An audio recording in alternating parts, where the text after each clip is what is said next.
Welcome to Attic Static. Tonight we have 19 stories for you, including the handshake of the sand, the lag in the linoleum, the protocol of the warmth, and more. Dim the lights, get comfortable, and let the rain carry you. The handshake of the sand. Beloved, gather close, for even though your lips have ceased their amen, your hearts still beat in rhythm with my words. Listen to me as I tell you of the time I was stationed at Outpost 9, a lonely weather station anchored in the heart of the Great Basin. For 3 weeks, the wind did not simply blow, it exhaled. It was a constant, rhythmic pressure against the corrugated metal walls, a low hum that felt less like weather and more like a long, drawn-out sigh from the earth itself. Inside my small cabin, the air tasted of salt and dust, and the silence, when the wind took a momentary breath, was heavy enough to press against my eardrums. To keep my sanity, I hung a single photograph on the wall opposite my desk. It was an old snapshot of my parents standing in a meadow. My father faced forward, his smile wide. My mother stood beside him, her face turned completely away from the lens, her chin resting on her shoulder as if she were watching something just beyond the frame. For 10 days, I ignored it. On the 11th day, the wind shifted to a high-pitched whistle, and I noticed something peculiar about the photo. The sand outside had begun to pile against the glass, but inside, the dust seemed to dance in patterns that didn't match the breeze. It was then that I first heard the sound. It wasn't a voice, not at first. It was the mechanical scream of a dial-up modem, that jagged, rhythmic screech of data seeking a path, crackling and popping like static electricity. "Are you listening?" the sound seemed to ask. Then came the entity. It emerged from the corner of the room not as a solid shape, but as a shimmering distortion in the air, resembling a tangled nest of copper wires draped over a hunched frame. It had no face, only a mouth that pulsed like a glowing vacuum tube, and its body was textured with thousands of tiny, vibrating metallic scales. It didn't walk. It flickered from one spot to another as if the world were stuttering. Every time it moved, it emitted that frantic, screeching handshake. It was trying to connect. I tried to sleep, but every time my eyes closed, the entity would lunge forward, its body vibrating so fast it became a blur of bronze and copper. "Establish connection," it shrieked in that digital wail. On the 14th day, the wind reached a deafening roar, and the photo on the wall began to vibrate. The face of my mother, which had been turned away for decades, slowly started to rotate toward me. It didn't move smoothly. It jerked in increments, like a loading screen. As her face turned, I realized she wasn't looking at the grass anymore. She was looking at the entity. Each time she rotated a few degrees, the entity grew larger, its metallic scales glowing brighter, its screech becoming more melodic and urgent. It was pulling the data of my reality into itself. By the 18th day, the wind became a scream, and the entity was no longer in the corner. It was hovering inches from my face. Its copper wire limbs reached out, not to touch me, but to wrap around my head like a crown of humming cables. I felt my own thoughts beginning to fragment into bits of data, pieces of my memory being pulled toward that glowing vacuum tube mouth. Sinking. It wailed. The photo was now complete. My mother's face was fully turned toward the front, her eyes wide and fixed on me. But she wasn't smiling. She looked exhausted, as if she had been waiting for this moment since the day the shutter clicked. Then came the final surge. The wind died instantly, leaving a silence so profound it felt like being underwater. The entity gave one last, triumphant screech, a perfect, crystalline note of connection, and then its body collapsed into my chest. I felt my own skin turn slightly metallic, and my breath became a hum of static. The entity was no longer outside me. It had downloaded itself into the marrow of my bones. My mother's face in the photo finally blinked. I reached out to touch her, but as my hand met the paper, I realized that while she was looking at me now, there was nothing left of the meadow behind her, only a vast, empty void of white static. The lag in the linoleum. I thought we were all done with the drought. It started 3 months ago, a grueling summer where the rain simply forgot to fall for our neighborhood. But while our prize-winning roses withered into brittle husks and my backyard lawn turned to cracked clay, One peculiar thing happened. Every single plant that nobody remembers planting began to thrive. Tiny, iridescent succulents sprouted from the cracks in the driveway. Velvet-textured vines climbed the porch railings overnight. Strange, bioluminescent ferns bloomed in the corners of the hallway. They were beautiful, silent, and completely uninvited. I spent my nights staring at them, wondering if they had simply decided to appear by collective agreement. Then came the kitchen incident at 4 a.m. on a Tuesday. The house was dead quiet, wrapped in that heavy, velvet silence that only exists when everyone else is dreaming. I stood by the counter, pouring a glass of water, my shadow stretching long against the cabinets. That is when I noticed the reflection in the polished chrome of the kettle.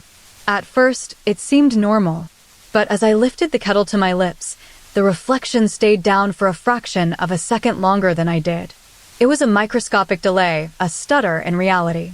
I blinked, and the reflection caught up, its metallic face mimicking my wide-eyed expression with perfect precision. I took a sip, and again, there was that tiny lag, a ghost of a heartbeat between my movement and its reaction. I moved to the fridge, and as I reached for the handle, my reflection in the polished door surface didn't reach until I had already gripped the metal. It was as if my twin were watching me from behind a thin veil of water, processing my actions before committing to them. The feeling of being observed intensified.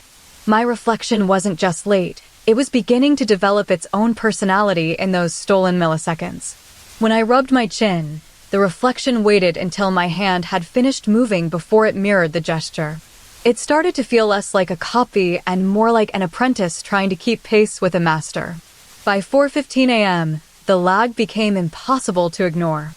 Every time I shifted my weight, the reflection would linger in its previous position for half a second before snapping into the new one. It was no longer just a delay, it was a pursuit. As I stood still, watching the chrome surface of the kettle, I realized that while I was motionless, the reflection was moving, just very, very slowly. It was inching toward the edge of its frame, its face contorting into a grin that stayed on its lips even when my own mouth was a straight line. I felt a prickle of unease on my neck. I reached out to touch the chrome, and for a moment, the reflection's hand moved before mine did. It was as if it were tired of waiting for me to lead. The kitchen grew colder. The plants in the corner, the ones nobody planted, seemed to lean inward, their iridescent leaves shimmering as if they were listening to the silence. I stepped back, and the reflection didn't just mirror the step, it lunged forward a bit too far, its knuckles grazing the very surface of the metal. It was closing the gap. The half-second delay was shrinking by the minute. Now, the difference was only a tenth of a second. It felt like a rhythmic pulse, my movement, then its echo. I tried to turn my head away, but the reflection turned with me, its eyes tracking mine with an intensity that made my skin crawl. It wasn't just copying my face anymore, it was beginning to refine it. Its teeth were slightly sharper than mine. Its hair seemed a bit more unruly. It was becoming a better version of myself, one that didn't have to wait for permission to exist. I froze in the center of the kitchen floor, holding my breath. The reflection did the same, but it lingered in its freeze, just long enough to give me a look of profound, hungry anticipation. Then, with a suddenness that made me gasp, the reflection didn't wait for me to move at all. It reached out and grabbed my actual wrist from inside the chrome surface.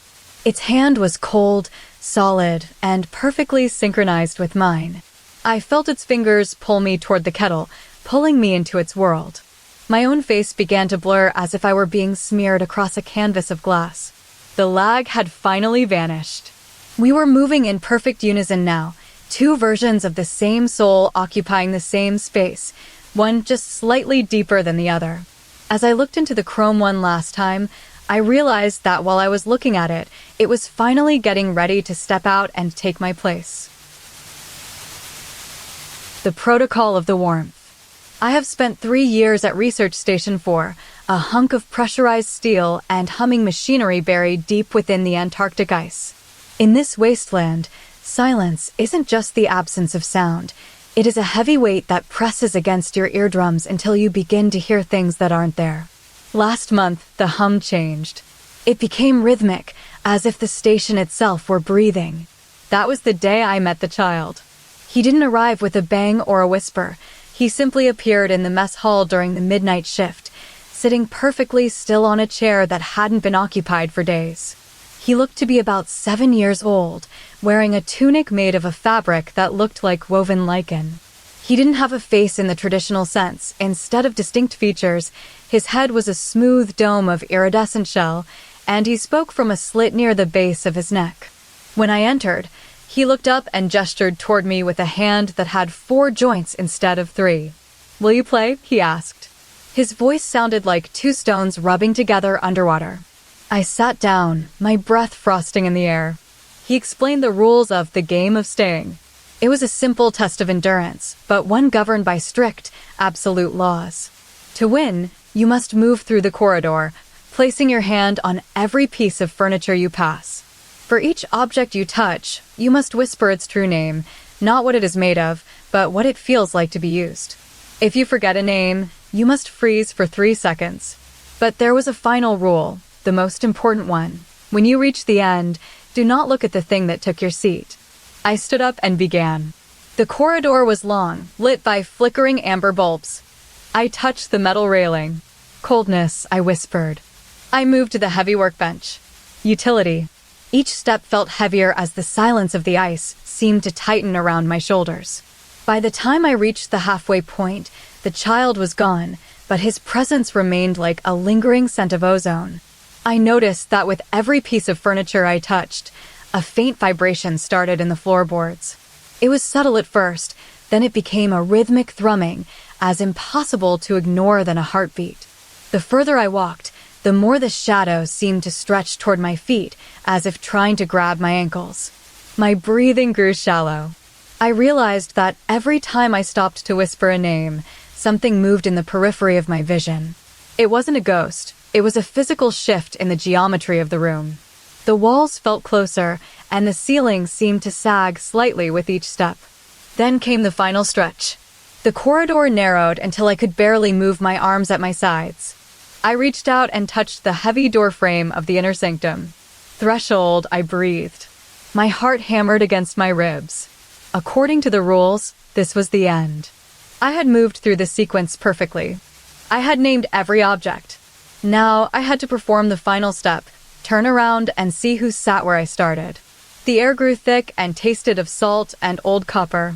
I felt a sudden, intense heat radiating from the chair in the mess hall behind me, the spot where I had first sat down. It was as if a piece of the sun had been trapped there. I closed my eyes for a moment to steady my nerves, then swung my body around to face the origin point. There, sitting in my seat, was the entity that hadn't been fully visible before. It was a creature composed of dozens of segmented limbs, resembling a cluster of polished mahogany rods joined by velvet hinges. Each limb ended in a soft, rounded bulb that glowed with a dim, pulsing amber light. These legs weren't just resting, they were folded inward, hugging the warm spot where my body had been moments ago. The creature didn't have a torso or a head, it was simply a shimmering mass of limbs gathered together like a bouquet of frozen tentacles. It moved with a fluid, clicking motion, its segments overlapping and sliding over one another to perfectly mold into the shape of my chair.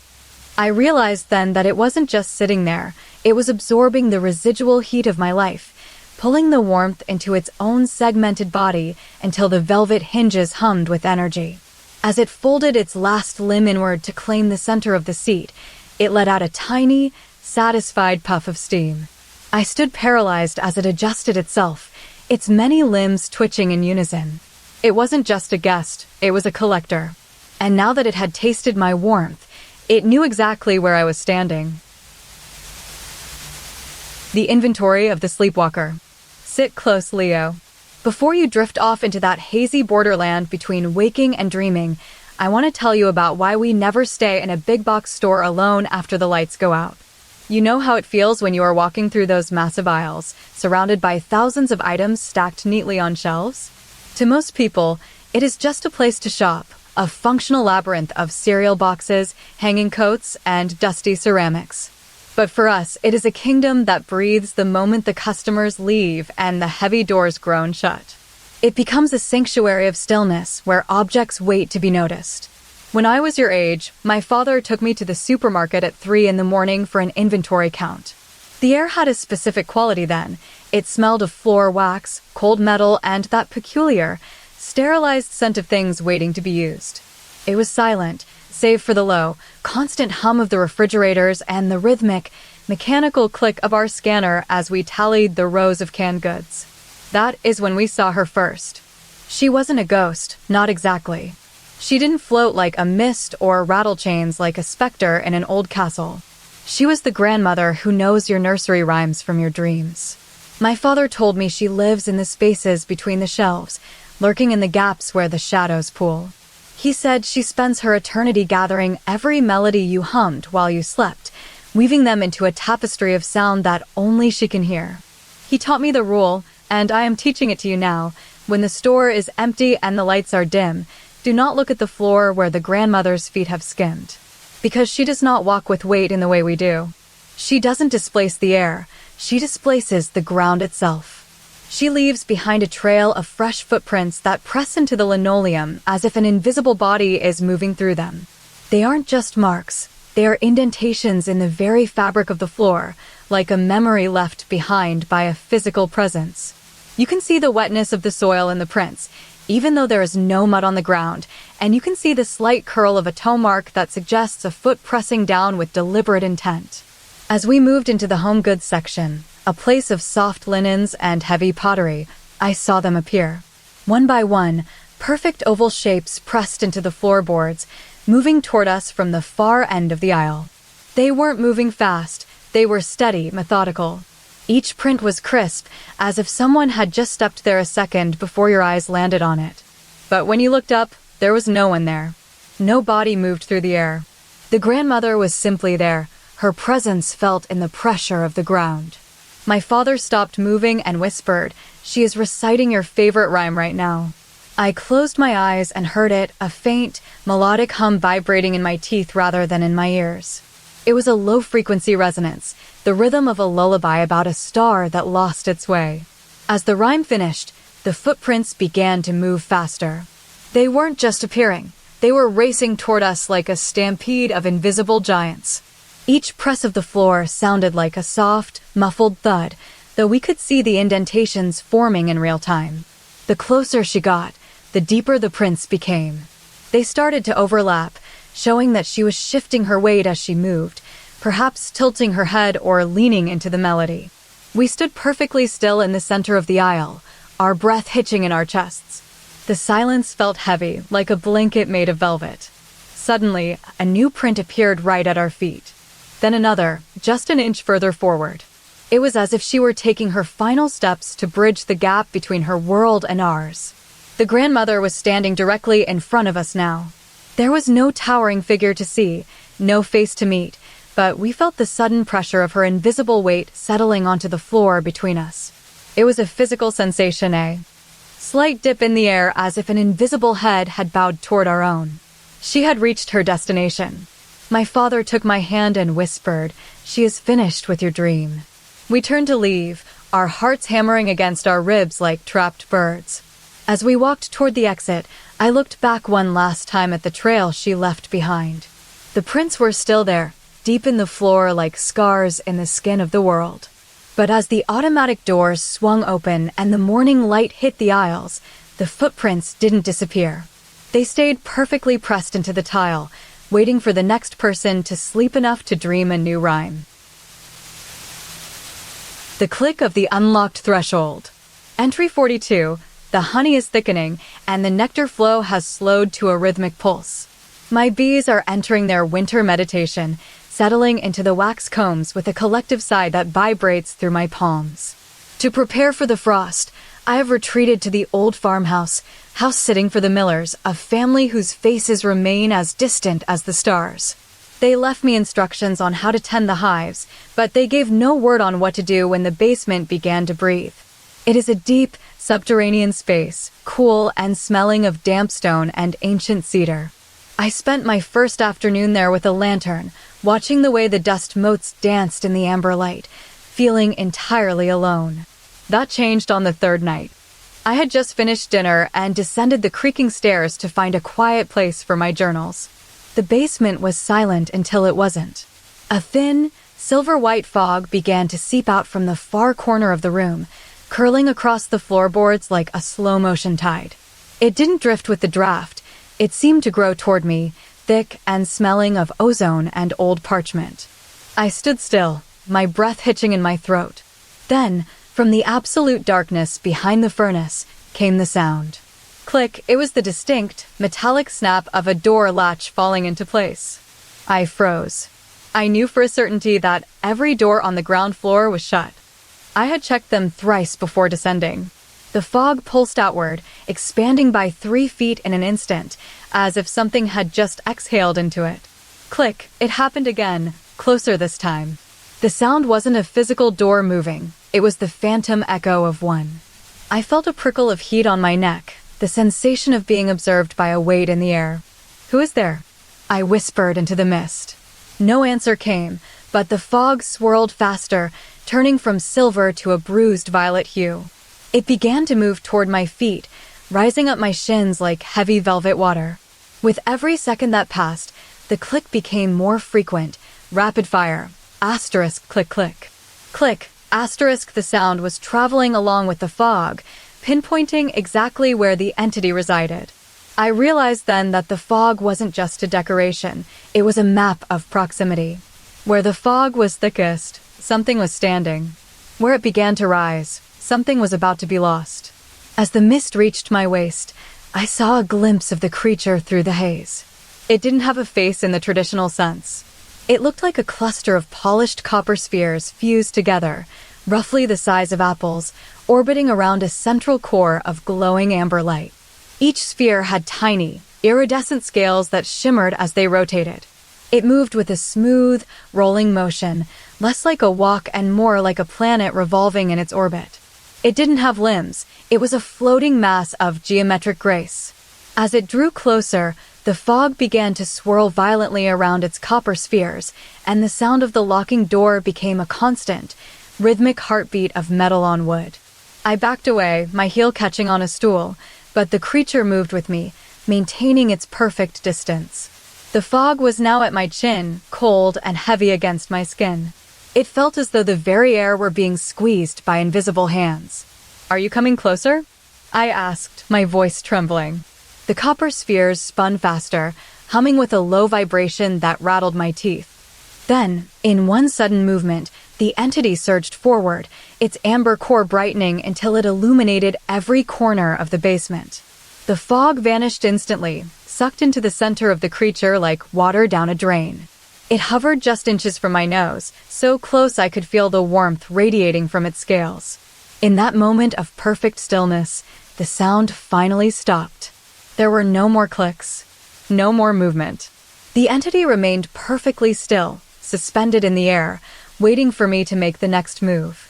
I realized then why it had been calling.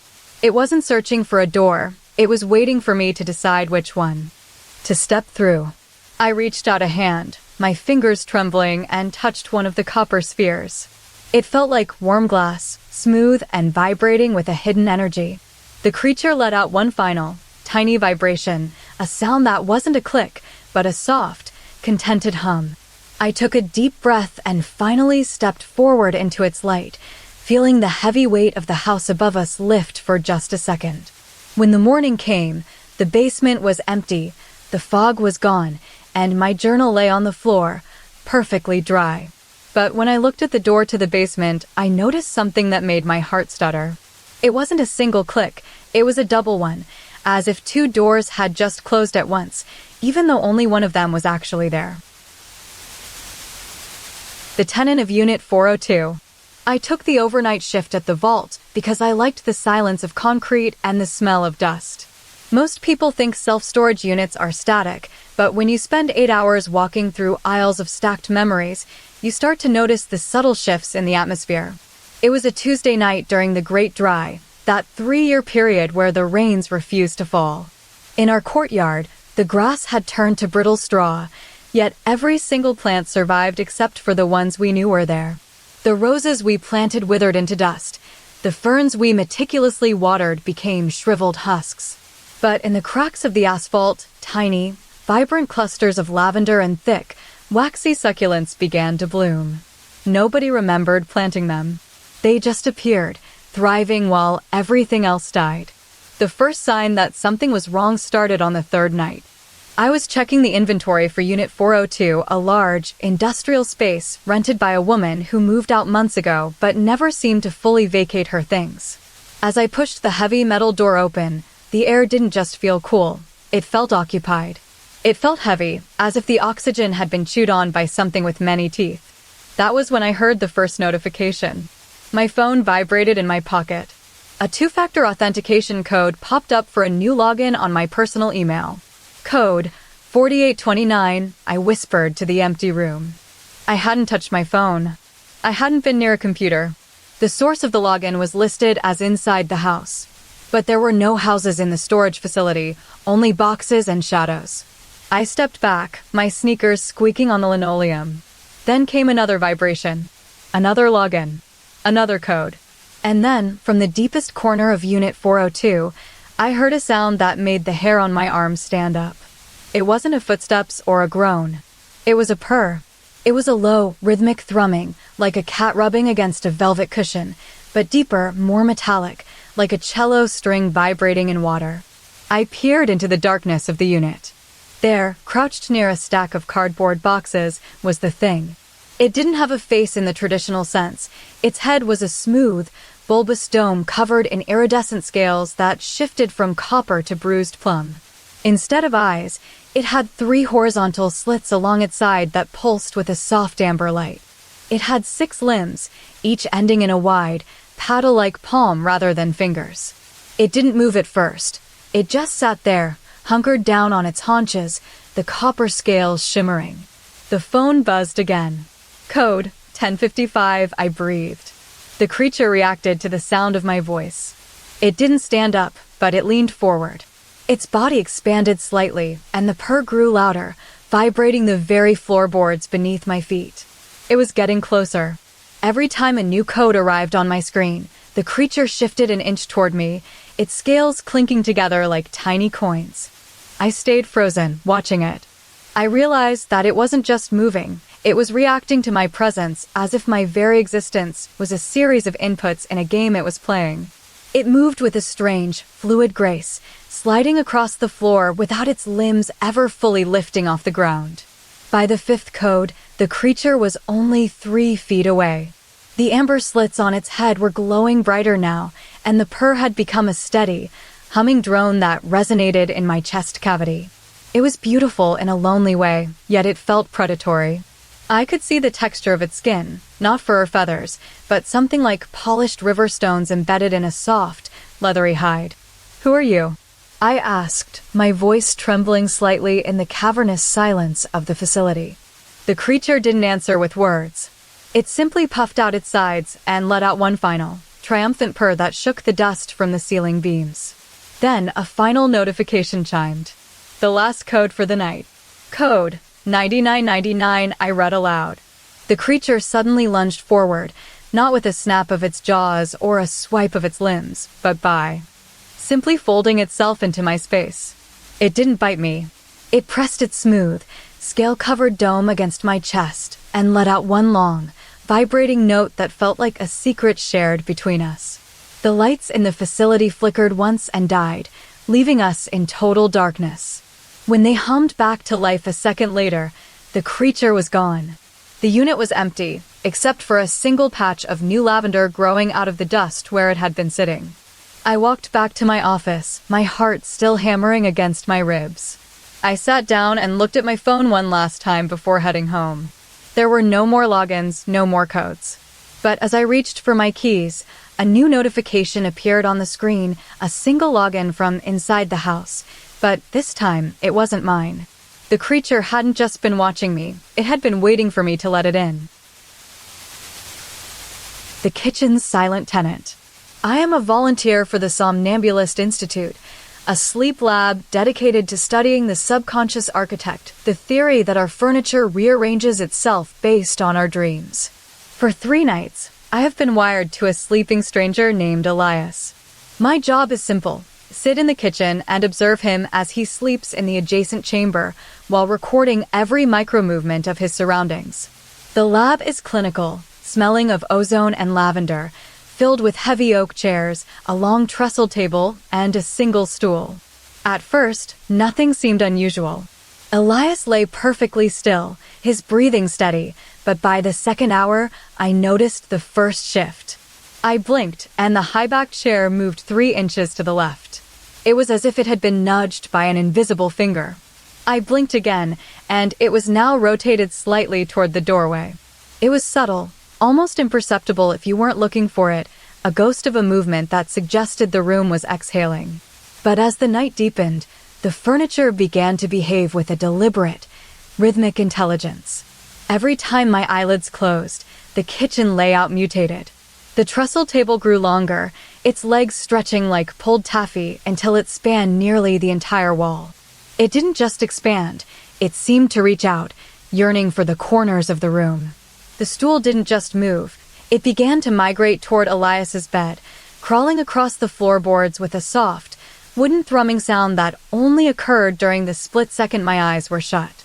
It was a rhythmic, percussive pulse, asterisk thumpus, thumpus asterisk, as if the wood possessed tiny, hidden joints.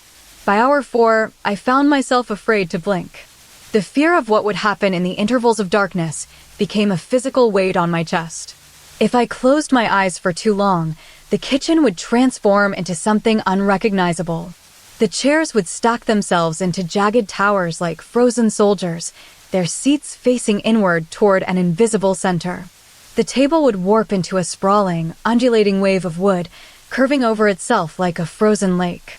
It felt as if a giant hand was sculpting the room every time I surrendered my vision, molding the oak and pine into new geometries. Then, there was the phone. I placed it on the counter at 2 a.m. to record the ambient noise of the kitchen, the hum of the fridge, the creak of the floorboards, the heavy silence of the laboratory. But when I woke up at 4 a.m., the recording was filled with something else. It wasn't just the room anymore. There were voices. Not human voices, but the sound of a caller.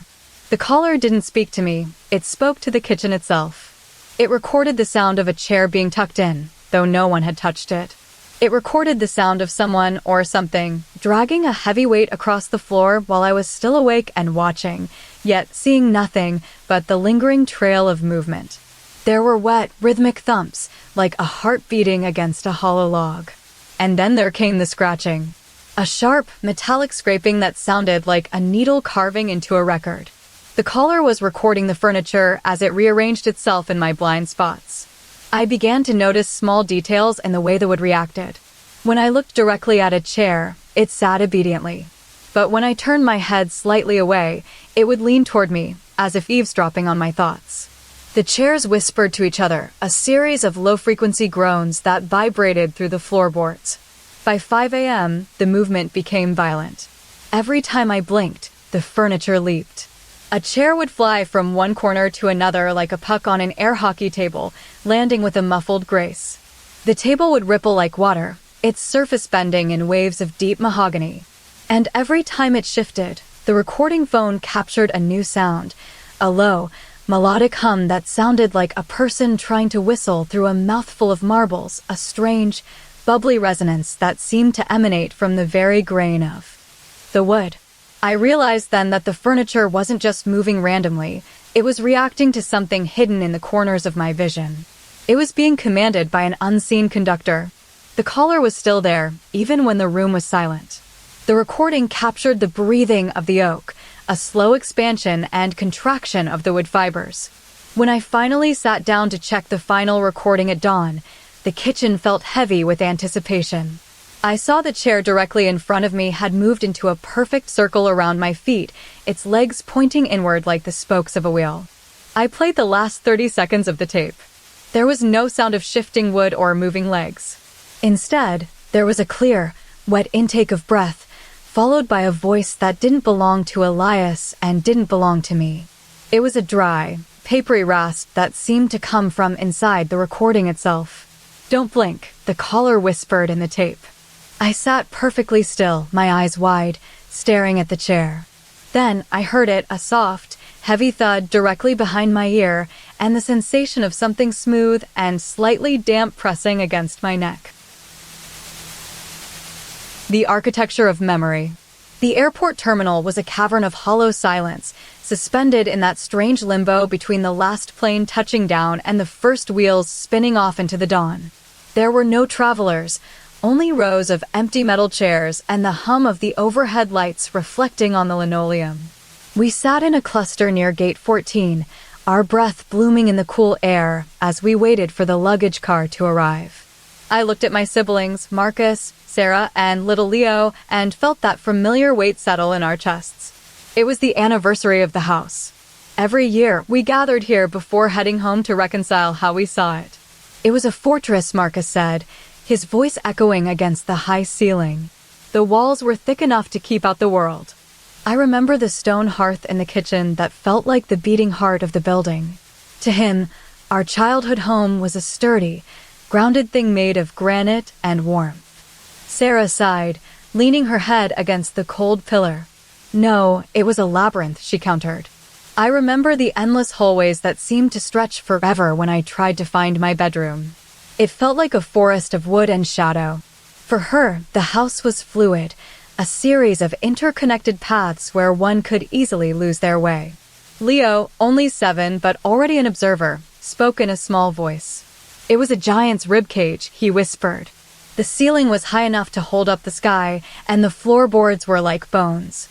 We laughed, but there was always that underlying tension, the way we all saw different rooms where others saw doorways, and felt different temperatures where others felt drafts. It was a house built of perception rather than timber. Then I spoke my own truth. To me, it wasn't a fortress or a labyrinth. It was a lung. It breathed with us. When we were inside, the walls seemed to expand and contract, pulling the air in and pushing the warmth out. As if on cue, the terminal lights flickered. A soft, rhythmic thrum began to vibrate through the floorboards, a sound like a distant heartbeat. In the center of the vast, empty concourse, something appeared. It started as a small, crouched mass near the boarding gate. It looked like a knot of tangled velvet and polished copper wire, huddled low against the ground.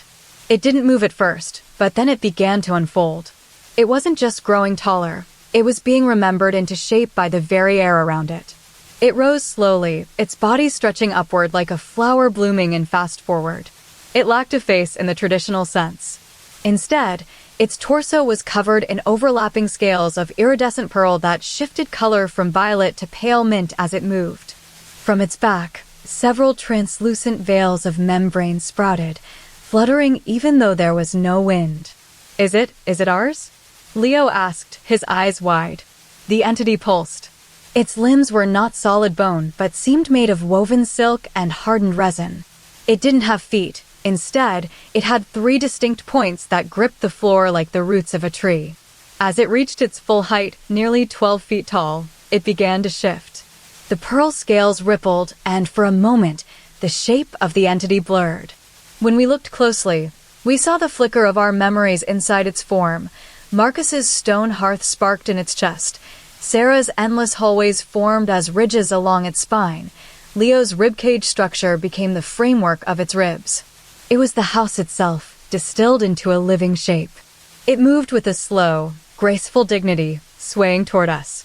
Its head a wide, flat disc covered in soft, downy feathers, pulsed with a gentle golden light. It's beautiful, Sarah whispered. The entity reached out with a primary limb that looked like a bundle of glowing reeds. It didn't touch us, it simply hovered over our heads, casting a shadow that felt warm and heavy. For a moment, we weren't in an airport anymore. We were inside the lung, inside the labyrinth, inside the fortress. We could smell the scent of old paper and rain-washed stone. Then, with a sudden, silent contraction, it began to fold back inward. It collapsed from its towering height into that original, humble crotch. The pearl scales dimmed, and the golden light faded until it was just a mound of copper wire and velvet once more. It sat there in the center of the terminal, perfectly still. It's going home, Marcus said softly. We stood up, our legs heavy with the weight of shared memory. We prepared to walk toward the exit, but as we moved, I noticed something about the crouched form. It hadn't disappeared entirely into the shadows. Even in its folded state, it seemed to be vibrating slightly, as if it were still breathing. I looked at my siblings and realized that while we had all seen the house differently, the entity had held every version of us simultaneously. It was our collective history made flesh. We walked toward the sliding glass doors, ready to leave the terminal behind and enter the real world. Just as I reached for the handle, I looked back one last time. The crouched form was no longer perfectly still. A single, thin filament of silk had extended from its center, twitching toward my hand like a hungry tongue. The extra threshold. I stopped moving 3 minutes ago, but the chat won't stop scrolling. It's weird, isn't it? The way my audience keeps reacting to a host who is currently frozen in a state of paralyzed terror. I can see your names flickering by, a waterfall of digital reactions while I sit here on this rooftop water tower, feeling the humidity press against my skin like a wet wool blanket. It's 2 a.m. and the city below is humming, but up here, it's just me, the rusted iron of the tower, and the strange house that sits at its base. For years, I lived in that house believing it had 7 rooms. That was the constant, the heartbeat of my daily life. You know every corner of your home. You know where the shadows pool and where the light settles. But last Tuesday, while I was painting the hallway, I realized something impossible. There is an 8th room. It doesn't have a door on the outside. When I walk through the corridor between the kitchen and the study, there is simply more space. A transition of air and light that shouldn't exist based on the exterior footprint of the building. It's a room that only revealed itself when I stopped looking for it, yet now that it exists, it refuses to be ignored. It sits behind my left shoulder every time I walk past. The chat is moving fast now. Is she still there? Someone asked. Yes, I am here. But the air in the 8th room has changed. Last night, it started to hum a low, vibrating frequency that feels like a purr from deep underground. That was when I first saw him standing in the center of that extra space. He isn't a ghost in the traditional sense. He is a tall, vertical pillar of texture, looking less like skin and more like woven copper wire mixed with damp velvet. He doesn't have a face so much as a series of concentric ridges that ripple when he breathes. His limbs are heavy and smooth, lacking joints, moving with a liquid grace. But his movement is what keeps the chat scrolling so quickly. He doesn't walk. To get from one side of the 8th room to the other, he remains perfectly anchored to a single spot on the floor. He rotates in place. It's a slow, methodical revolution, like the second hand of a clock sweeping across a dial. One full turn takes him exactly 12 seconds. Each time his copper velvet body completes a rotation, the room feels slightly heavier, as if he is pulling the very atmosphere into his orbit. He's turning again. Someone typed just now. You're right. He just finished his 3rd rotation of the hour. I can hear the soft friction of his velvet surface rubbing against itself, a sound like a heavy curtain being dragged over sand. Earlier tonight, I thought I could ignore the 8th room by closing my eyes. But when I opened them, he was closer. He hadn't moved from his spot, yet he seemed to have expanded. Now, when he rotates, he doesn't just spin. He sheds a faint shimmer of amber light that lingers in the air like dust motes in a sunbeam. The chat is beginning to flood with oohs and ahs, but I can see your question marks piling up. You want to know why my hands are shaking even though I'm not moving them? It's because the 8th room is growing. It isn't just an extra space, it's a hungry one. Every time he completes a rotation, the walls of that room creep outward by a fraction of an inch. The house is literally stretching to accommodate his spinning presence. I can feel the floorboards under my feet on this water tower vibrating in sympathy with the 8th room's expansion. Just now, as the chat slows down for a moment of collective breath-holding, he began his most magnificent rotation yet. He spun so smoothly that his velvet surface seemed to blur into a solid sphere of copper light. And then, something changed. The hum stopped. The vibration ceased. The house went silent. I looked toward the threshold of the 8th room one last time before I finally closed my eyes to surrender. As he finished that final turn, the door that shouldn't have been there, finally manifested on the inner wall. It swung, open with a soft, velvet thud, inviting me in. I am still sitting here, watching the chat move, but I can feel him now. He isn't just in the room anymore. He is leaning out of the doorway, his copper wire body halfway into our world. The chat is screaming with exclamation points now because you can all see what I see. His first ridge is reaching out toward my face. I'm not moving because I don't want to. I'm afraid that if I take even one step forward, he will stop spinning and finally decide to pull me into the room with him. The chat is still scrolling, a steady stream of "watch out," but for the first time in my life, I realize that the house doesn't just have an extra room, it has an appetite. I can feel his weight pressing against the air right in front of my nose. He is waiting for me to acknowledge the space he occupies. The chat is starting to fade as the light from his velvet body dims, and I realize that while I am still watching you, he is finally beginning to notice me. The resident of the unfinished row. Log entry 1. I have been tasked with surveying Model House 42 in the Willow Creek development. It is a perfect, furnished specimen, a living room, a kitchen, and a bedroom, all staged for a family that never moved in. The lighting is soft, the furniture is plush, and the air smells of fresh linen and floor wax. I am here to record its atmosphere before the construction crew arrives at dawn. Everything is still. Log entry 2. Something strange happened in the living room. As I stood by the sofa, a shadow appeared on the far wall. It was not cast by me, nor by any piece of furniture. It was a tall, woman-shaped void. It didn't have edges like a silhouette. Instead, it looked like a tear in the fabric of the air where light simply decided to fold inward. It stood perfectly still for 3 minutes. When I turned my head to look at me, the shadow vanished. Log entry 3. I am starting to notice the behavior of this gap. It is not an object so much as a displacement. It lacks a face or hair, but you can see the way it curves, like a ripple in a pond. When it exists on a wall, the wallpaper seems to deepen in color around its borders. I tried to walk toward it in the dining room just now. As I moved, the gap followed me, but it didn't move across the floor like a person. It stayed pinned to the vertical surface, sliding along the wall with a fluid, weightless grace. Log entry 4. The light is bending significantly now. When the gap sits near a chair, the wood grain seems to warp toward its center. It feels like a heavy silence. I sat in the armchair and watched it. For a moment, I thought it was just an absence of light, but then it shifted. It didn't move forward, it simply became more. The curve of its shoulder widened, and for a split second, I saw the way the dust motes seemed to orbit it like tiny planets revolving around a silent sun. Log entry 5. I decided to test its persistence. I stepped into the kitchen and closed the door behind me. I expected the gap to stay in the living room.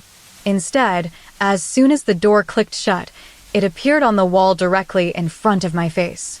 It is a woman-shaped hole in reality. If I hold my hand out toward it, the edges of my fingers seem to fray and blur as if they are being pulled into the vacuum of its shape. Log entry 6. The scale is changing. It isn't just on the walls anymore. Occasionally, it occupies a corner of the ceiling, hanging there like a suspended teardrop. When I move quickly, it seems to lag behind for a fraction of a second before snapping into position. It feels less like a ghost and more like a puncture wound in the room itself. Log entry 7. I found myself speaking to it today. Are you hungry? I asked. The gap didn't move, but the light around its edges pulsed. It felt as though the very air was inhaling. Then, something impossible happened. I walked out of the kitchen into the hallway and closed the door again. When I opened it, the gap was gone from the wall. It was sitting on the floor in the center of the room, no longer a shadow, but a three-dimensional curve in space that hummed with a low, vibrationless frequency. Log entry 8. The movement is becoming more intentional. It is no longer just reacting to my presence, it is seeking me out. In the bedroom, I lay down on the bed and watched it drift from the ceiling to the wall beside my head. It moved with a rhythmic pulse, like a heartbeat made of geometry. It didn't have feet, yet it seemed to walk. The way the light wraps around its curved torso makes it look like a shimmering bubble of nothingness. Log entry 9. I am frightened now. It has started to grow larger. It occupies nearly half the wall of the master bedroom now. When it moves, it doesn't just slide, it pulls the room with it. The floorboards groan as if they are being sucked toward the gap's center. I realized that when I stand near it, my own shadow begins to stretch toward it, as if my shadow is trying to leap into the hole and escape. Log entry 10. It is no longer just a woman-shaped gap on the wall. It has merged with the architecture. The furniture is beginning to warp into its orbit. I stood in the center of the room for an hour, watching it pulse. Then it did something unexpected. It reached out, not with a hand, but by expanding its curvature toward me. As I watched, the gap finally closed the distance, swallowing my shadow hole and leaving me standing in the middle of the perfect, silent house. Log entry 11. The house is now mine, or rather, it belongs to the gap. When I walked out for the final time today, the shadow didn't stay on the wall. It followed me into the hallway. Log entry 12. The handwriting changes here. The letters are slightly wider and more jagged than the previous entries. It is not a gap anymore. It is a mouth. I can feel it waiting for the next person to walk through the door, ready to pull them into its curve. The cadence of the crawling thing. I thought we were all being dramatic when the power died, but sitting in that living room felt different than just being in the dark. We had been at my house for a weekend getaway, 3 friends and me, but by 8 p.m., the hum of the refrigerator had ceased and the lights had flickered into extinction. My friend Elias sat on the rug, fumbling with his phone to see if we could get a signal, while Sarah and Maya huddled together on the sofa. In the center of the coffee table sat my old grandfather clock, a wooden beast that usually ticked with a steady, rhythmic pulse. To kill the silence, I pulled out my old mechanical metronome. It was a heavy brass thing, its needles swinging back and forth with a crisp click-clack. "It's weirdly soothing," Sarah whispered into the gloom. I nodded, watching the brass arm. As we sat there, the silence of the house began to feel heavy, like it was pressing against our eardrums. Then, the first shift happened. The metronome wasn't just ticking, it started to sync perfectly with my own heartbeat. Every time my chest surged, the needle struck. It felt intentional, as if the metal arm were reaching out to catch the rhythm of my pulse. "Does it feel like it's breathing with you?" Elias asked. We all sat in a trance for several minutes, mesmerized by the synchronization. But then, the rhythm shifted. The metronome began to accelerate. It didn't just go faster, it gained a frantic, galloping pace that was slightly ahead of my heart. I felt a strange tension in the air, like a string being pulled taut. That was when we heard the first scrape from the hallway, a wet, sliding sound as if something heavy were being dragged across the floorboards. "Did you hear that?" Maya asked, her voice trembling. We all turned toward the darkness of the corridor. From the shadows emerged a shape that defied logic. It was a crawling entity, hunkered low to the ground. It didn't have a face. Where features should have been, there was only a smooth, matte surface of textured skin, like a river stone polished by water. However, it possessed an impossible number of elbows. They protruded from its torso and limbs in clusters, jointed like the knuckles of a hand, but appearing in dozens along its spine and sides. As it moved, these extra joints folded and unfolded with a series of soft pops, allowing it to undulate across the floor. It didn't walk, it flowed. It used those multiple elbows to prop itself up, pivoting and rotating its body in ways that felt organic yet slightly wrong. It was about the size of a large hound, but its skin shimmered with a dull, iridescent sheen. It moved toward the coffee table, its many joints clicking in time with the metronome's frantic pace. "It's following the beat," I whispered. The entity reached out with a limb that ended in 3 rounded pads instead of fingers. It touched the base of the metronome. As it did, the ticking became even faster, almost a blur of sound. The creature didn't have eyes to see us, yet it seemed to sense our presence perfectly. It began to circle the table, its body rippling like a wave of water, each elbow snapping into place with a rhythmic precision that matched the needle's swing. We stayed frozen, afraid that even a breath might break the spell. The creature moved with a grace that was almost hypnotic. It wasn't just reacting to the metronome, it felt as though it were feeding on the tempo. Each click of the brass arm seemed to propel the thing forward a fraction of an inch. It stopped suddenly, its many elbows pointing toward us like a blooming flower. The ticking slowed down, stretching out until each beat felt like a long, drawn-out sigh. Then it did something unexpected. It arched its back, and all those extra elbows flared outward simultaneously. A low vibration hummed through the floorboards, a resonance that made our teeth ache. The metronome gave one final, violent click, and then stopped completely. The house fell into a silence so profound it felt heavy. The creature remained perfectly still for a heartbeat, its faceless head tilted toward us. Then, with a sudden, fluid motion, it lunged forward. It didn't strike us. It simply landed on the rug between us and the table, its body settling into a heap of folded joints. "Is it done?" Sarah breathed, her voice barely audible.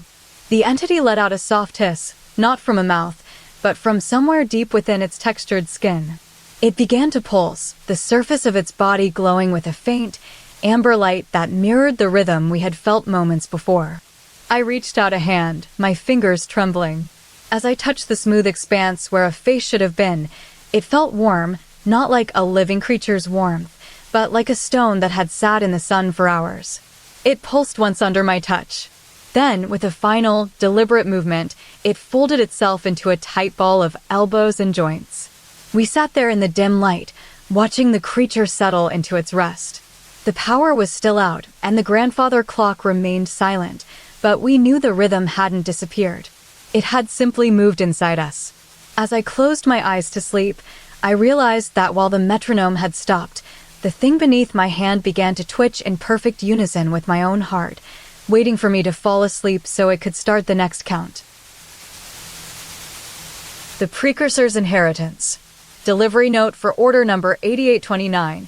Please note that the customer is waiting in the threshing barn. It has been vacant for decades, so be mindful of the dust. The ground outside is peculiar. It tends to give back what you offer it. If you drop a package too quickly, the earth will spit it back out like an unwanted gift. Just don't let the Shadow Man see you drop your last one until the very end. I pulled my van into the driveway of the farm just as the sun began to dip, casting long, distorted shapes across the cracked dirt. The threshing barn loomed ahead, a skeleton of timber and weathered stone that smelled of ancient hay and parched earth. It was supposed to be a simple drop-off, but the app notes had warned me about the fields surrounding the structure. I stepped out, my boots crunching on the soil. I carried the first parcel, a heavy wooden crate wrapped in twine. As I walked toward the barn, I felt the weight of the silence. It wasn't just a lack of noise, it was a heavy, pressurized stillness. To test the ground, I tossed a small pebble into the dirt 3 feet ahead of me. Before it could even settle, the earth buckled upward with a soft hum, thrusting the pebble back into my palm as if it were being rejected by a grumpy host. I took another step and noticed him for the first time. He was standing near the barn door, but he wasn't just standing. He was existing in a state of perpetual anticipation. He was a tall man wearing a heavy, velvet tunic the color of bruised plums. His skin had the texture of hammered copper, and his hair was a shock of white bristles that stood out like stiff grass. But it was his shadow that stole my breath. Unlike mine, which followed my every move in perfect synchronization, his shadow acted with a frantic independence. It lived a second ahead of him. When he stayed still, the shadow would stretch forward, its limbs elongating toward the ground as if reaching for something about to happen. Then, the man would move into the space the shadow had already claimed. "Is it time?" he asked. His voice sounded like 2 smooth stones grinding against each other. I nodded and placed the first crate onto the grass. The moment my fingers let go, the ground groaned. A ripple moved through the dirt, and the crate didn't just sit there. It hovered for a heartbeat before being shoved upward, nearly hitting my chin. It was trying to escape. I had to press it down firmly with my shoulder, forcing it into the soil. The Shadow Man watched this intently. His shadow lurched forward toward the crate, its silhouette dancing across the dirt even though he remained motionless. He seemed to be anticipating the Earth's protest. "It hates to hold on to things," he whispered. "It wants to give them back." I reached for the second parcel, a small ceramic jar. I placed it down gently, but the ground surged again, pushing the jar toward my feet. I grumbled and pushed it deeper into a divot in the earth. The Shadow Man took a step forward. His shadow hit the ground a full beat before his foot did, making him look like he was walking through a puddle of invisible water. "I have one more," I said, feeling the weight of the third and final package. It was a heavy iron key wrapped in silk. As I walked toward the center of the field, the ground began to vibrate. Every object I had buried, the crate, the jar, and various bits of debris from my van, began to rise simultaneously. They weren't just popping up, they were ascending in a slow, rhythmic pulse like the heartbeat of a sleeping giant. The earth was trying to exhale everything I had given it at once. I reached the center and held out the iron key. The shadow man stepped forward, his face illuminated by the dying light.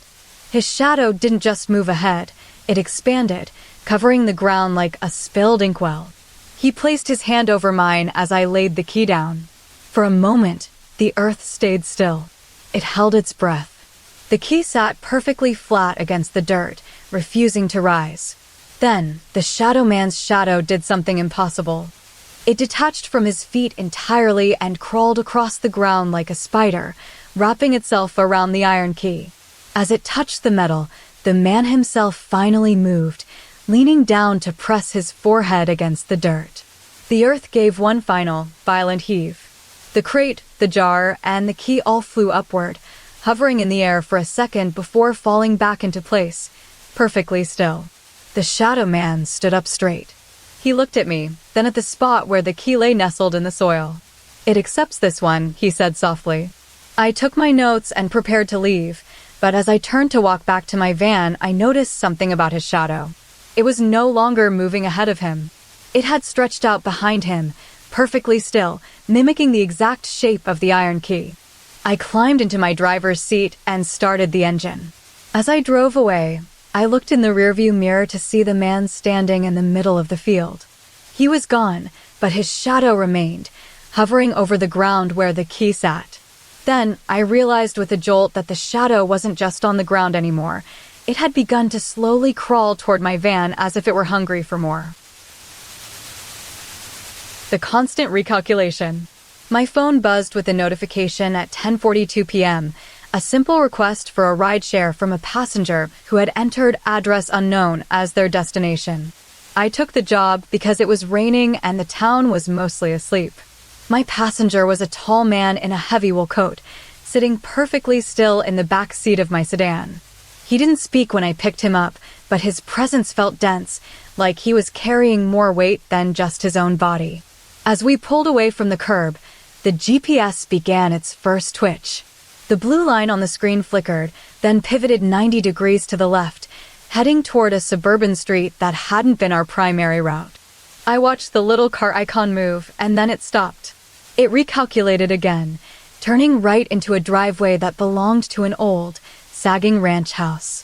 This was strange, as the passenger had specified unknown, yet we were approaching a very specific, weathered structure. The house looked ordinary from the outside, but as we rolled up to the porch, the atmosphere shifted. The air felt heavier, pressing against the windows of my car like water. I pulled the brake and looked at the man in the back seat.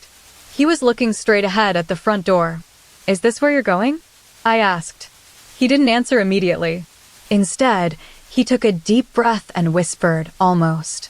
We stepped out into the yard, and the silence of the neighborhood felt absolute. No crickets, no distant hum of electricity, just a hollow, vacuum-like quiet. The man gestured toward the cellar door beneath the porch.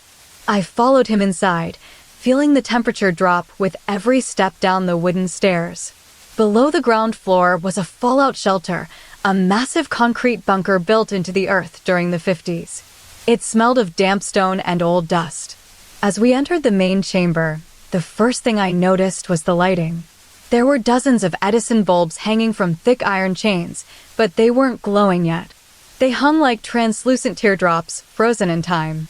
In the center of the room stood a group of people, 6 strangers, all standing in a semicircle. They were dressed in various outfits, a velvet gown, a flannel shirt, a silk scarf. They didn't look at me. They were all looking at something just above my head. I felt a prickle on my neck as I realized that despite their different ages and styles, they all moved in unison. A soft hum began to vibrate through the concrete floor. Then, the bulbs started to change. They didn't just turn on, they began to leak light into the center of the room, but the light was a strange, honeyed amber that seemed to move like liquid. As it pooled in the middle, I saw the entity. It wasn't a creature of flesh or bone. It was a sprawling, floating mass of hundreds of dead light bulbs woven together by glowing filaments of copper wire. It looked like a shattered chandelier that had gained consciousness, a shimmering cloud of glass and wire that drifted through the air. As it moved, it didn't just occupy space, it consumed the brightness around it. The further the entity expanded, the dimmer the room became. When it was small, the bunker was bright. As it grew to fill the cavern, it sucked the luminescence from every corner until only its own glowing core remained visible. It pulsed like a slow heartbeat, expanding and contracting. The strangers watched it with rapt attention, their faces bathed in that amber glow.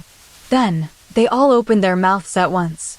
They didn't speak a sentence. They simply moved their lips to form one single word. Stay. Their voices weren't separate.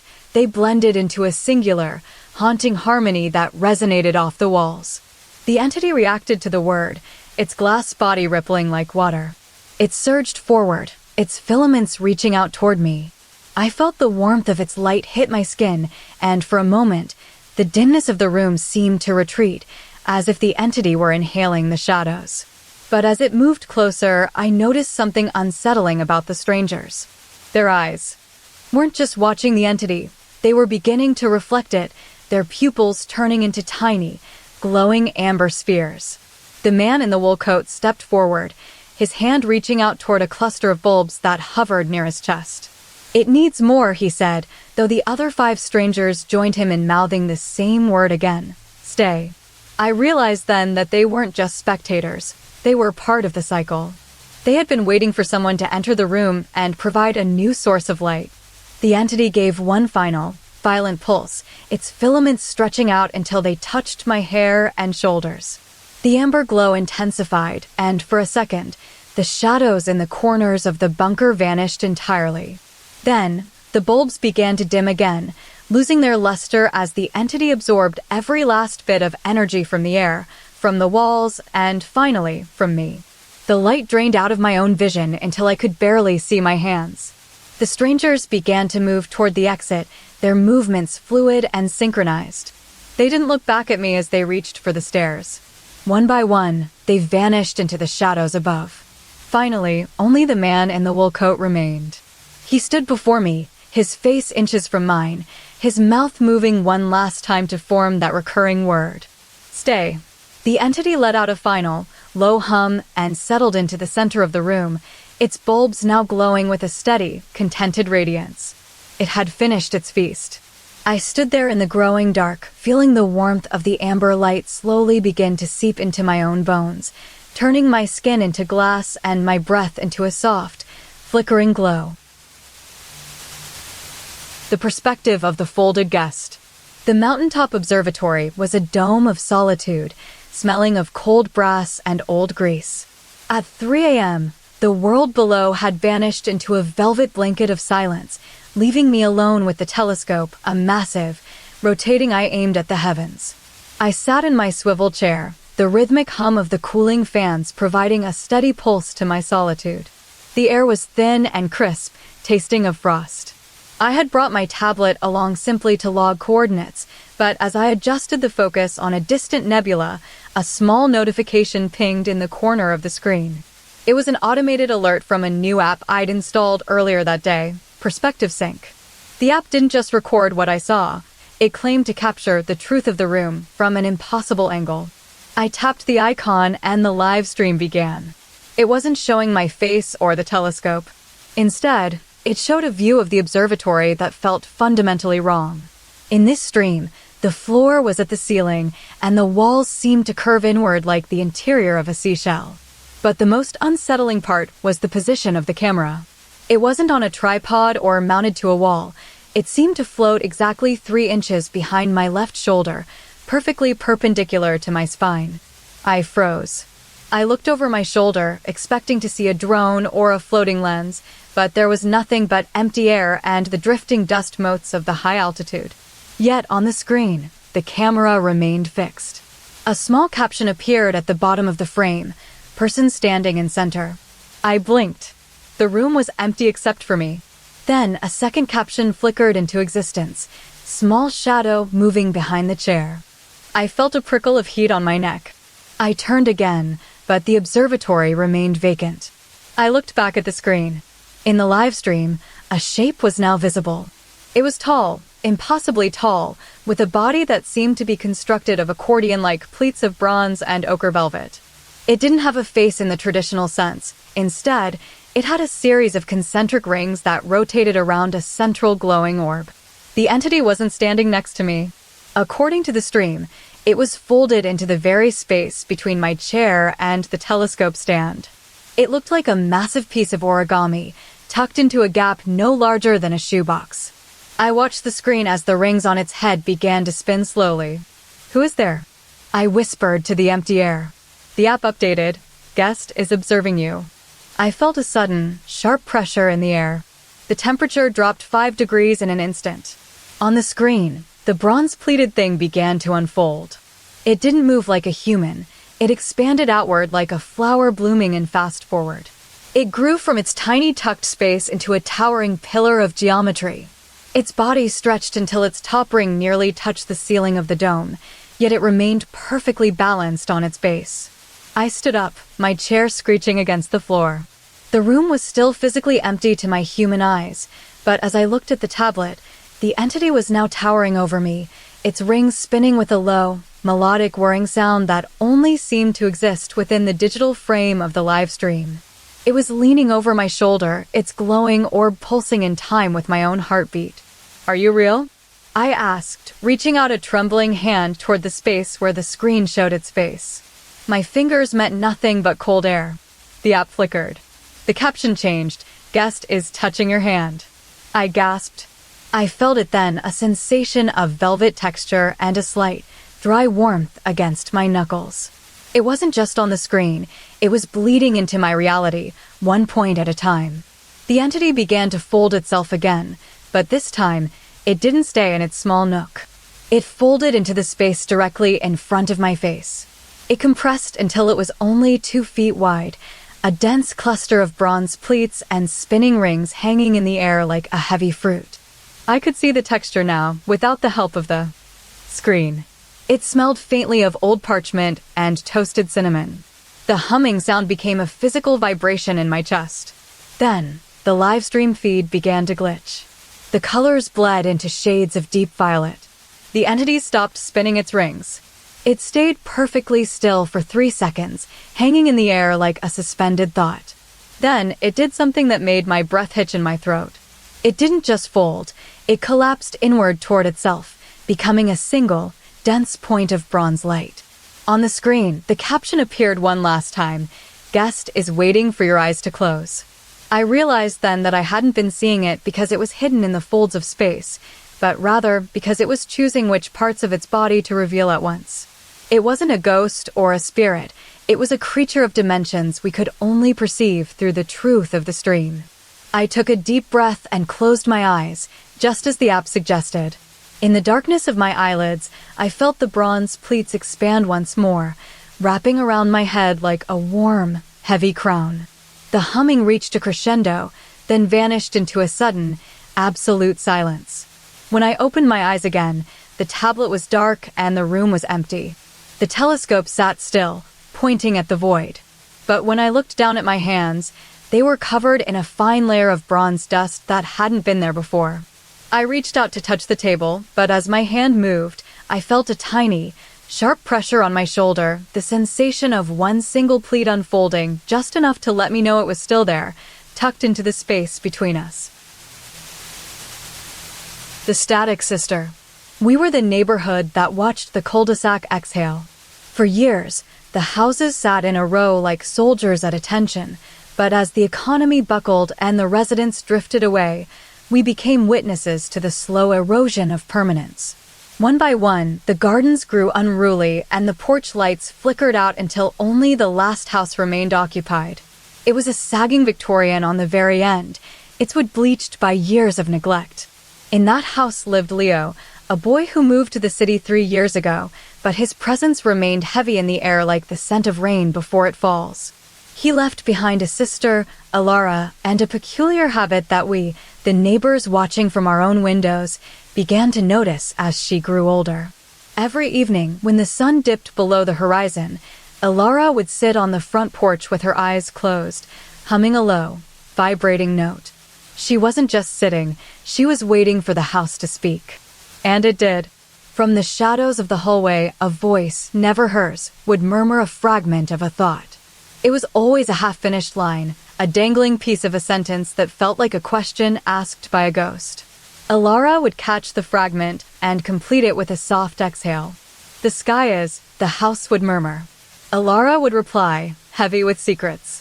We watched her from our own windows, fascinated by how she seemed to be in conversation with the very timber of the walls. But then came the night of the Great Frost. The air turned brittle, and the last house felt heavier than usual. We noticed a shimmer in the window pane, not a reflection, but a ripple of movement. That was the night we first saw her sister, the one who didn't belong to the living world. It emerged from the kitchen, a being composed entirely of dead channel snow. It wasn't just white, it was a flickering mosaic of grain and noise.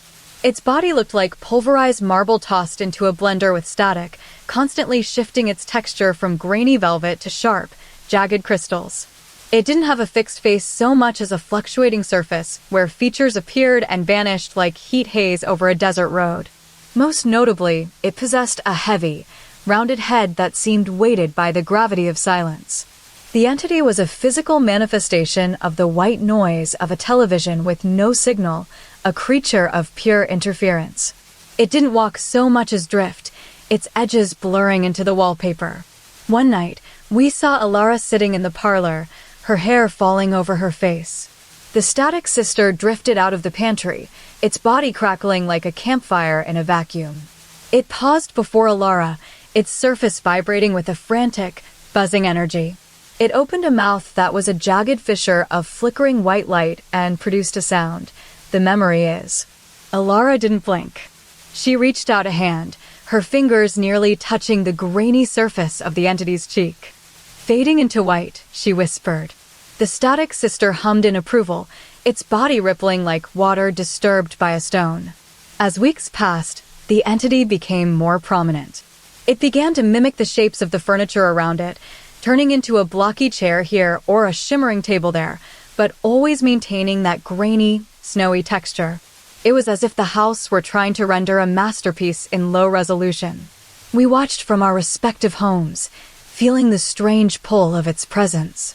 It wasn't just an inhabitant, it was the residue of everything Leo had left behind, caught in the friction between here and gone. One evening, Alara took her seat on the porch as a blizzard began to coat the cul-de-sac in white. The static sister emerged from the front door, its form larger than before, its grains dancing wildly in the wind. It hovered over Alara's head, its body pulsing with the rhythm of a heartbeat made of electricity. It spoke again, its voice sounding like 1,000 radio stations tuning at once. "The end is." Alara closed her eyes, her breath hitching in the freezing air. She took a deep breath and finished the thought for her sister, where we begin. As she spoke, the static sister suddenly surged forward, its grainy body expanding until it enveloped her like a heavy quilt of snow. The house went silent. The humming stopped. The next morning, when we all stepped outside to survey the frost, the front door was wide open. Alara was gone, but the house felt different, lighter, as if it had finally exhaled its last breath. We walked toward the porch and saw a single footprint in the snow that didn't belong to a human foot. It was a perfect square of perfectly smooth, white static. The static sister was no longer moving independently. It sat on the porch swing, its form now perfectly mimicking Alara's shape, though it remained made of flickering grain. It looked up at us, and for a moment, its surface settled into a steady, peaceful hum. We realized then that the house wasn't just haunted by an entity, it was holding on to a conversation that would never truly finish. The static sister reached out one last time toward the empty space where Alara had been standing, its grainy hand trembling as it prepared to offer the next fragment of a sentence. It spoke into the silence, its voice a beautiful, crackling blur, and now. We leaned in, waiting for the final word to fall from its mouth. The entity paused, its grains vibrating with anticipation, and finally whispered the conclusion, "We are." Then, just as we prepared to listen, it spoke one more time, a tiny fragment of noise that had no beginning and no end, still here. As the sun rose, we realized the house wasn't empty at all. The static sister shifted its weight, and we saw it turn its grainy head toward us, its surface rippling as it waited for us to provide the next word. We stood there in the morning light, realizing that by listening, we had become part of the sentence, and the static sister was already preparing to finish what we started. The Luminal Vacuum. October 12th, Day 1 on the Agar 7 platform. It is a lonely existence, miles above the seabed and hundreds of miles from the nearest coastline. The rig feels like a metal island in a desert of water. My primary task tonight is maintenance on the outer corridor lights. They're high-powered sodium lamps that cast a warm, amber glow across the catwalks. I expected silence, but there is always the low thrum of the turbines and the rhythmic slap of waves against the pylons. Everything feels stable. October 14th. Something strange happened during my walk to the mess hall. The rig has 64 lamps lining the main corridor. As I walked toward the kitchen, every light behind me flickered out simultaneously. I stopped, turned around, and stared at the darkness. It wasn't just that the lights were off. It felt as if the light was being eaten.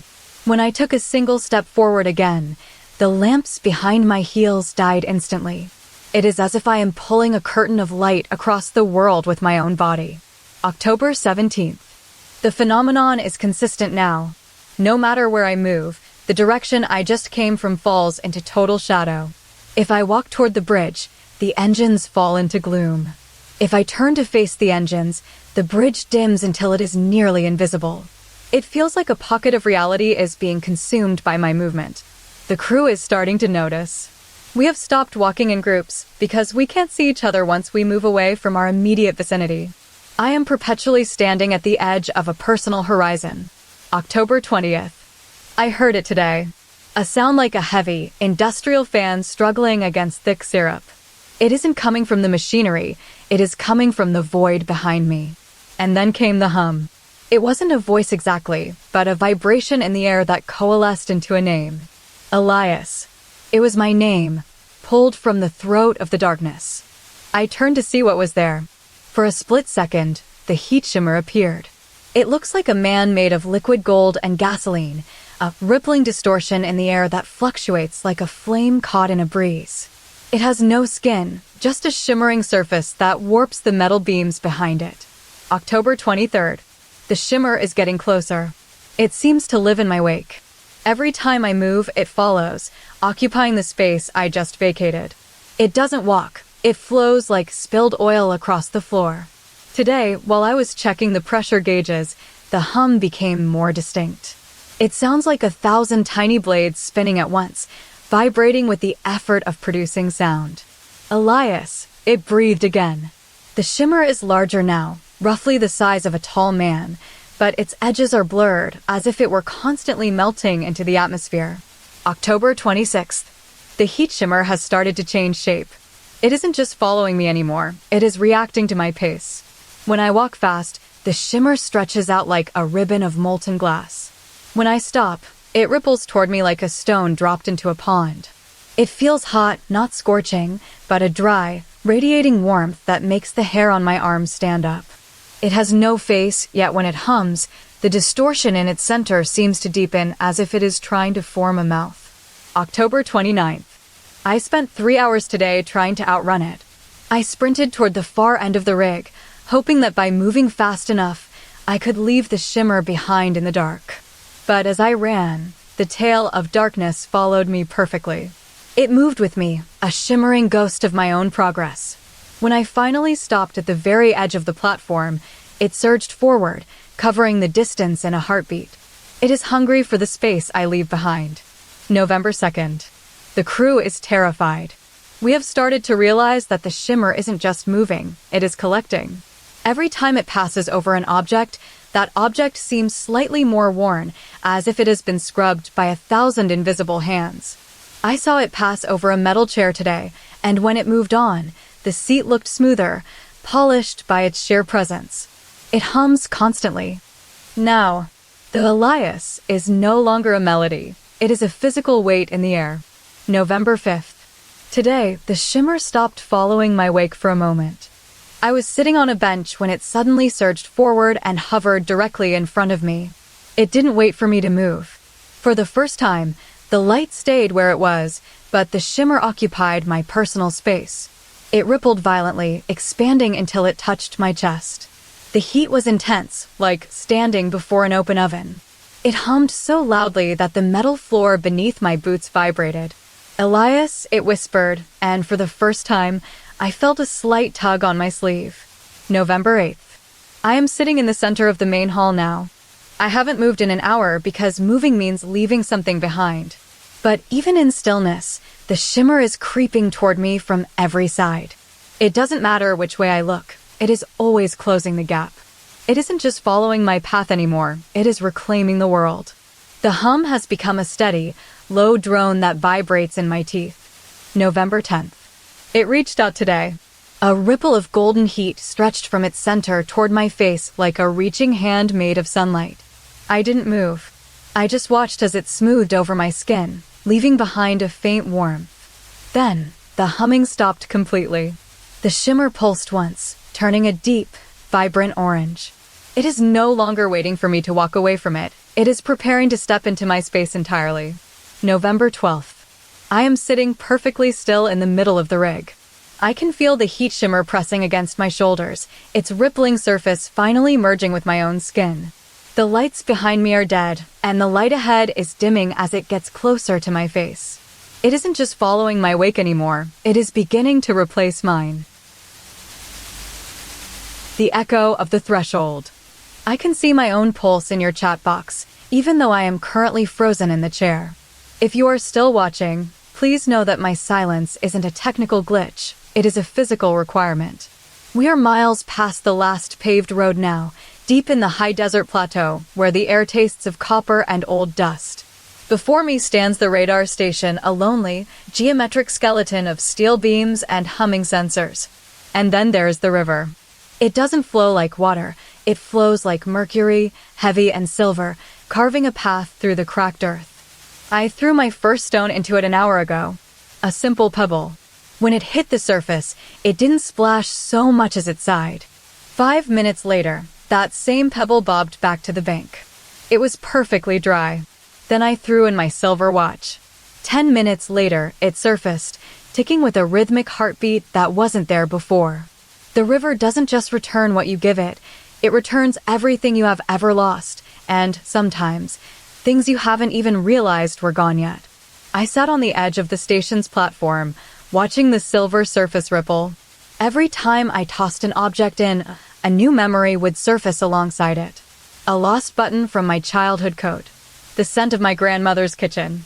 A name I had forgotten for years. But as the sun began to dip behind the jagged peaks, the river started returning things that were more substantial. It pulled up the sound of my first heartbreak, a low, vibrating hum that made the ground tremble. It pulled up the shadow of a dog I'd owned when I was 7, a silhouette of fur and tail that swam through the mercury like a ghost. That was when the atmosphere shifted. The desert grew unnaturally quiet. The wind stopped whispering. Then, at the far end of the riverbank, something appeared.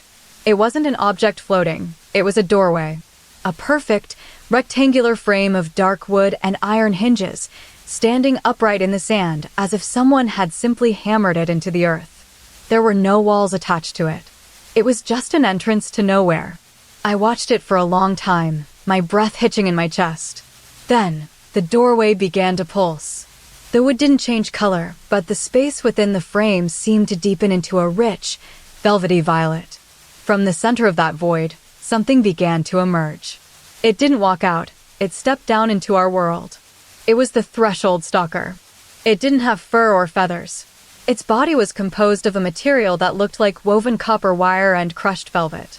It had no face in the traditional sense. Instead, its head was a large, faceted prism that caught the dying light.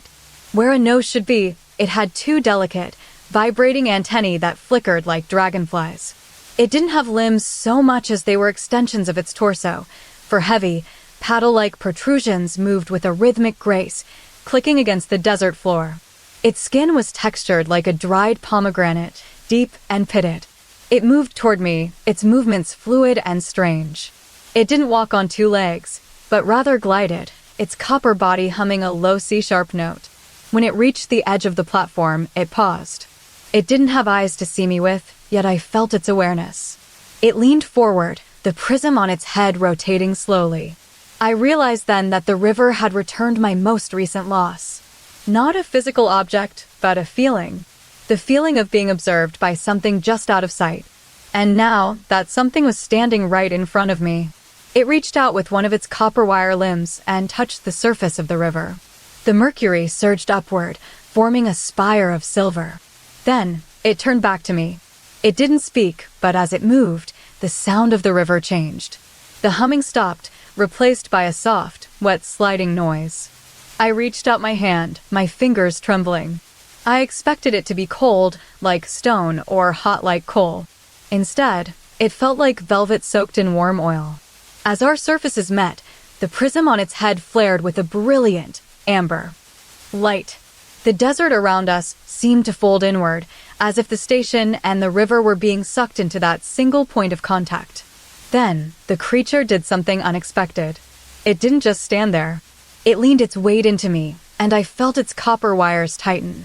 It wasn't just visiting from the doorway, it was anchoring itself to my reality. My own shadow began to stretch toward it, merging with its copper body. I felt a sudden, sharp tug at the center of my chest.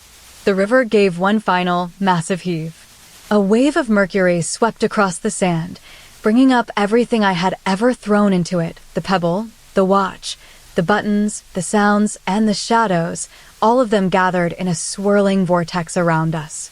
The creature opened its prism head wide, and for a second, I saw the entire interior of the doorway, an infinite hallway of rooms I had never visited, but somehow recognized. It let out a sound like a cello string being plucked underwater. Then, with a final shimmer, the river went flat. The motion stopped. The mercury became as still as glass. The creature stood perfectly still, its copper body glowing faintly in the twilight. The doorway behind it began to shrink, the wood curling inward until it was nothing more than a tiny knot on the surface of the river. I sat there for an hour, watching it. It didn't move a muscle. It waited for me to blink, to speak, or to breathe. But as the last light of the sun vanished, I realized why it had come. It wasn't just a guest from the doorway. It was a collector. I looked down at my hand, the one still touching its velvet skin. My fingers were beginning to turn copper. The river hadn't just returned what I gave it, it had started taking what I was. As I watched the creature, I noticed that my own reflection in the mercury was starting to fade, replaced by a new shape. I am still sitting here, frozen for you.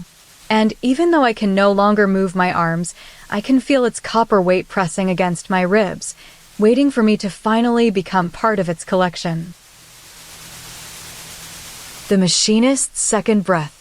Forgive me for the haste of my words, but the lungs of an old man are heavy vessels, and I have so little air left to give. Listen closely, for the story must be told before the silence claims me entirely. It began when I took the lease on the Weaver's Rest, that towering textile mill that had been choked with dust since the steam engines died a century ago. Most people thought it a ruin, but I found purpose in its skeleton. I became its sole machinist, the only heartbeat in a cavernous body of timber and iron. For 3 years, my life was governed by the rhythmic thrum of the looms, a constant mechanical pulse that drowned out the solitude. The mill was vast, filled with hundreds of spindles and thousands of yards of thread, but it felt manageable as long as I was moving. The machines provided a veil. They masked the fact that I was often alone. However, everything changed during the frost of my second year, when the machinery finally fell silent for the night. That was the first time I noticed the closet.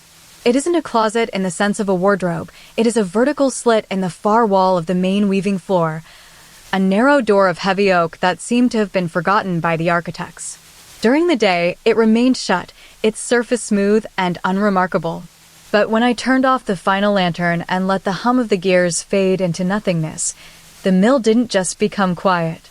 It began to breathe. At first, I thought it was the wind whistling through the rafters, but the sound was too rhythmic, too organic. It was a soft, huffing exhale that emerged from that oak door, a warm puff of air that carried the faint scent of wet wool and crushed mint.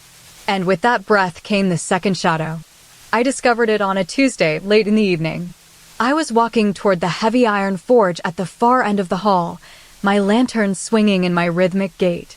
Every time my foot hit the floorboards, a split second before my own shadow could cast itself against the wall, another shape appeared. It wasn't a perfect replica of me. It was my twin, yet distinct. This entity possessed a torso made of woven textures, like braided hemp, and a head crowned with what looked like peacock feathers instead of hair.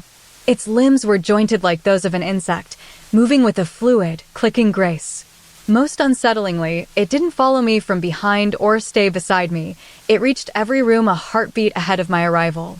If I entered the kitchen, its shadow was already standing by the table before my feet touched the stone. It was as if it were anticipating my existence, preparing the space for my arrival like a host welcoming a guest.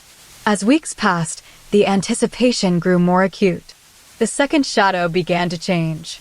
It started to linger longer in the rooms I had just left, and its movements became less of a mimicry and more of a choreography. When I sat at my workbench, it would be perched on the stool behind me, barely visible in the periphery of my vision. It didn't have a face in the traditional sense. Instead, it had a smooth, porcelain-like surface where features should be interrupted only by 3 horizontal slits that pulsed with every exhale from the closet.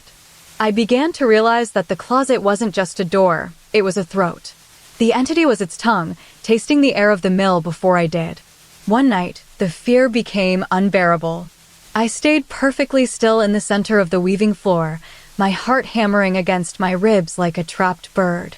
I decided to see how far ahead it could reach. I held my breath and counted to 5. On the count of 1, its shadow flickered into existence by the loom on my left. On 2, it was at the pillar. On 3, it moved to the rafters above me. By the time I reached 5, it was standing directly in front of my face, so close that I could feel a slight chill radiating from its braided chest. It didn't move like a shadow cast by light. It moved as if it were wading through invisible water. Its 3 slits pulsed open, and a low, vibrating hum vibrated through the floorboards. I realized then that it wasn't just anticipating my movement, it was preparing for my eventual stillness. The second shadow began to shorten its lead. By the final week of autumn, it was only a fraction of a second ahead of me. It became so synchronized with my body that it felt like walking through a hall of echoes. I would reach for a handle, and my hand would feel the ghost of its touch already there. Then came the night of the great stillness. The mill was colder than usual, and the air hung heavy with the smell of old thread. I walked into the main hall, and for once, I didn't move at all. I stood like a statue, waiting for it to make its move. It did.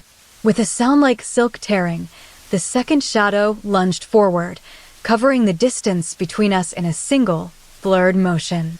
It didn't just stand ahead of me, it merged with my space. Its porcelain face came inches from mine, and those 3 horizontal slits flared wide. I felt its breath, a mixture of old dust and something sweet, like overripe fruit.